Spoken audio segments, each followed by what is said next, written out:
Audio Jungle.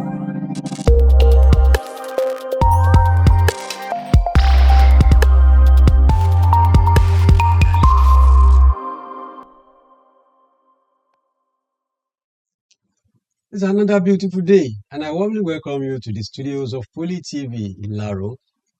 It is time for Center Table.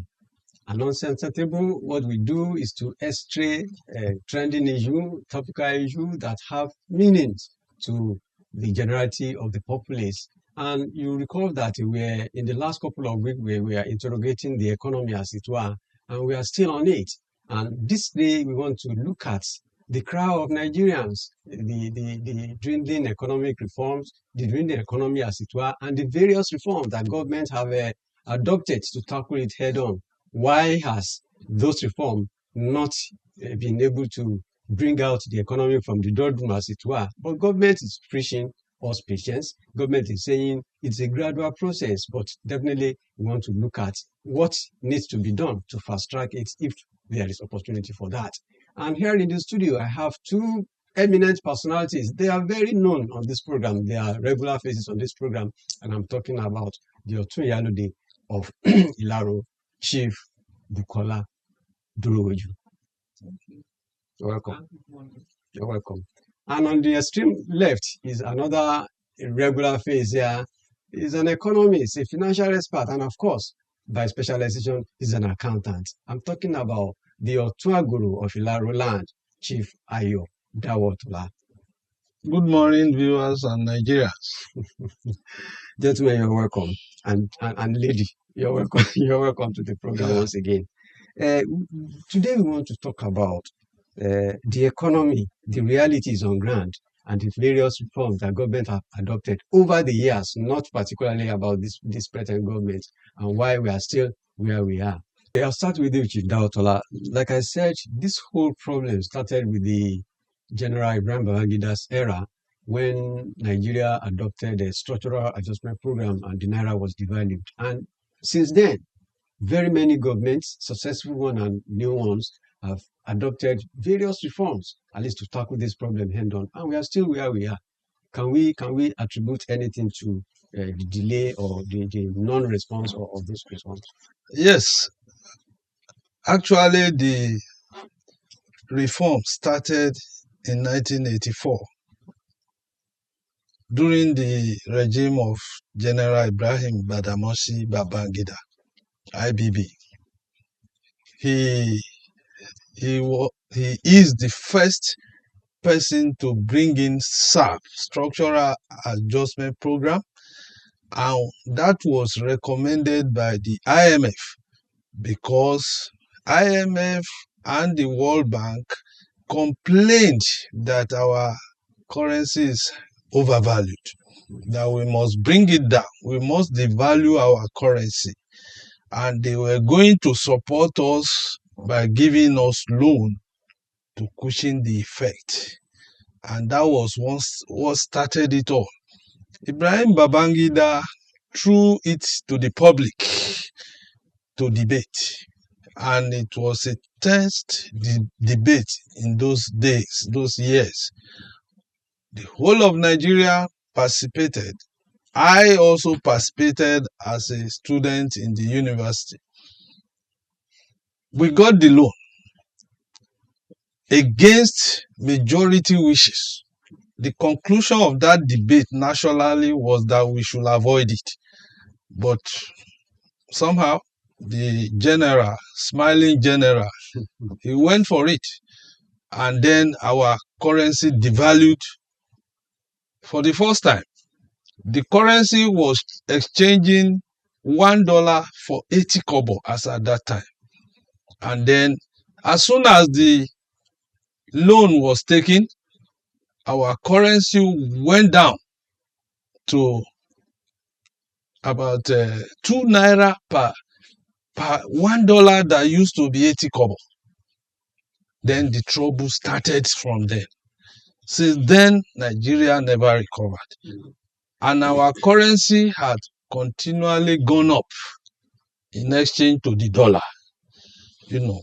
These were the deceit from the World Bank and IMF and all of them in order to bring down the value of Naira. It wasn't supposed to. Our government was not supposed to listen to them. Now, reform started then. Fiscal policies were tinkered with, financial policies and every other thing was touched. Yet, our value continued to skyrocket up till now. I think now it has come down again. It peaked at almost 2,000 plus at a point around last year, 2024. But now it has come down to about 1,300 and thereabout, and that is because reforms that started taking place since 2023 by this regime became more effective than those adopted in the past. During the Buhari regime, nothing was done. Nothing. So we started having positive effects since 2023 June last year. First, fuel subsidy was removed because we all know that was a scam. People were taking money to pay for fuel that was never delivered. We were subsidizing and it went to private pockets. That was what happened. We continue, and our reserves. Remember, retired General Olusegun Obasanjo, he wiped away our loan during 2011 or thereabout. $30 billion. $32 billion was forgiven. And so our forex, our debt was zero at a point. Then we started spending again. And then when Jonathan came, I think it has risen, our debt has risen again to about $6 billion. And then it continued. When Tinubu came, ordinarily, even airlines, we were owing them because we couldn't pay them their money. And about $7 billion was owed. And they refused to honor our citizens anymore abroad. Our bank cards was no longer tenable abroad. So, and one of the first assignments of Yemi Cardoso, the present CBN governor, was to now find a solution to that. And within months, that trend was reversed. Otuyalode, I will come to you now. Nigeria economy is still largely dependent on oil. It's a monocultural economy, like the people of the books will say. It's a monocultural economy. We get a large chunk of money from oil. But I observe that over the period of years, probably before we got to this administration, we neglected agriculture, we neglected mining, and we neglected other non-oil sectors, at least to bring us revenue, so as to show up the value of our naira in the international community. Why is it difficult for us? Thank you. I believe why it's difficult for us is that in the past, we've neglected the things we needed to have done. Because oil was giving us so much free money that we didn't think about anything else. But early in Buhari's regime, they have tried to increase the level of the things we export out of the country, which I know a lot about too, because we were encouraged to export food items all over the world now. The Nigerians that live abroad wants to eat our own food. So it kind of increased and they opened up more and made it easier for us to be able to export a lot of our products. Maybe we got to found out too late. But now when people know that if you are able to export things, it goes into your pocket. It's not like oil. that goes to the government, to the federal government. If you can export anything, which there are people even out there now trying to teach people how to export different kinds of things. So generally we are on it, but it's not enough for it to be significant for to reflect well on the economy. But even now, during this our Bola Tinubu's time, you find out that if we go and check the statistics, it's like 2, 3 times what we had in the early 2020s, 21, 22. It's a lot more because in fashion designing, our people prefer to wear what we make from Nigeria. Our food, the only thing that the Western world will not take is when you send up substandard products, which they might likely destroy or send back. But apart from that, I think because we now know that you can make extra, and because of the foreign exchange difference, people are ready now to source for different kinds of things, and maybe that's part of why we have scarcity and why prices are not coming down yet, because people are encouraged to export. So what we should have in abundance in the country, most of it has been exported out because they make good money from it. So maybe that's part of what is affecting us now. But I know that the export is quite on the light side now. The things we can produce here in Nigeria, people are sourcing it, including charcoal.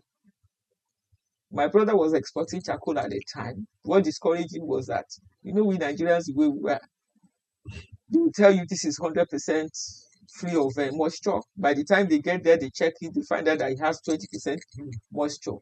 And if you had taken it there expecting a certain amount and it gets there, they probably says they are going to destroy it, and you are going to run at a loss. So people are a bit more cautious about what they want to export. Okay, Chief Dautola, I have an observation. Over the years, it is not that Nigeria lacks adequate reforms to tackle all these problems that we are talking about, but the major problem that I observe is that the lack of a continuity from one administration to the another. Take, for example, during the period late General Muhammadu Buhari was in power, he introduced certain measures, certain policies to aid people from going to farming. And we had different people, going into farming, plowing, and even growing rice, because we had a normal rice market in Nigeria. And over a period of time, we had pyramids in Kano. Lagos state government went into partnership with the Kebbi state, and we have rice. Even in Ogun state, the Igua here was used as a pilot project for rice plantation in Ogun state, and rice was everywhere. But you cannot say that of now. The pyramids are gone. The question is, why should every government that comes into power want to do its own and neglect what ordinarily other governments have been doing before? We cannot say that with all totality that there's no continuity. If you observe, the regime has been of the same party handing over to same party. And so I will say that Ibrahim, retired General Buhari's regime, most of the things they started doing are currently being implemented by this regime. In the area of infrastructure development, they are doing that. What I would say we lack, or what troubles us most, is insecurity, number one. Secondly, indiscipline from the citizenry. I will address indiscipline first. You see that most of the economic policies that did not yield expected results were sabotaged. I mean, some people think that theories in economics cannot work in Nigeria. It can work. It can work as applicable, but sabotage I don't know what is wrong with an average Nigerian when it comes to. Recently in the newspapers, we saw a bridge somewhere in Lagos that vandals have touched. A bridge, walking bridge, and they started vandalizing it to remove the iron rods inside the bridge without minding the implication. Sabotage. Too many people sabotaging the economy. Sometime in Abuja, all these Bola boys, or what they call them, they go around to steal the iron covering, the covers on the manholes on the main road, which could result into serious accidents if any vehicle run into it. That is one. But insecurity, which is what I would say was we made it, we called for it. By the time the government were opening the borders to foreigners, that they should come, they will give them visa at the entry point. Then we had an influx of foreigners, Fulanis, headers, and then it turned out to become the source of banditry to Nigeria now. So those things, those insecurity especially, cannot allow the economy need a stable environment to fester. Yes, that is the reason we have not felt the impact. When we say the citizens have not felt the impact of the reforms, that those are the causes, part of the causes. Chief, if we talk about people sabotaging the system, and we talk about the indiscipline among the larger chunk of Nigerians, let's look at those reforms that we're talking about. Good as they were formulated. In fact, the international community have praised the reforms by this current administration. But up till today, Nigerians are still crying. Are we impatient? We are not impatient. Are Nigerians impatient not to have seen the result or the success of those reforms being translated into the various homes? We are not impatient. Only that we forget that a house already built that is brought down by destruction will not take a few days to be rebuilt. Yes, even at the personal level, if you earn your salary wholly today and you go on a spending spree and you finish that 1 month salary in one day, what are you going to do for the next 29, 30 days? You will go through exactly what Nigeria is going through right now. That is what is happening to us. It will take some time before all these things start having the desired effect. I used to say that the subsidy that was stopped, we have seen that as a result of that, a lot of income has been saved for Nigeria. Leakages were stopped. And where did that reflect? It reflected in the amount of money allocated to states. States are now getting ×3, even ×4 of what they used to get monthly. Look at some states. The Supreme Court ruled that local governments should have their autonomy over their finances and everything. But the governors chose not to comply. And they will be the first to say that Nigeria is a democracy. If Nigeria is a democracy, the rule of law ought to prevail. What the pronouncement of the Supreme Court is a law. It has become a law. But they disobeyed it. Now, hardly do you find any local government that can actually fund road projects. In the past, there are categories of roads, category A, B, C, and D. The local governments are in charge of their category D and C roads. Interland roads, villages, they construct it. They have tractors and many equipment they work with. All those have been rendered useless now because they lack funds. Once the local government pays salary, the rest is transferred back to the state governor, who don't account for it. You see, those are the reasons. But we will continue to wallow in that until we accept reality and do what is right in Nigeria.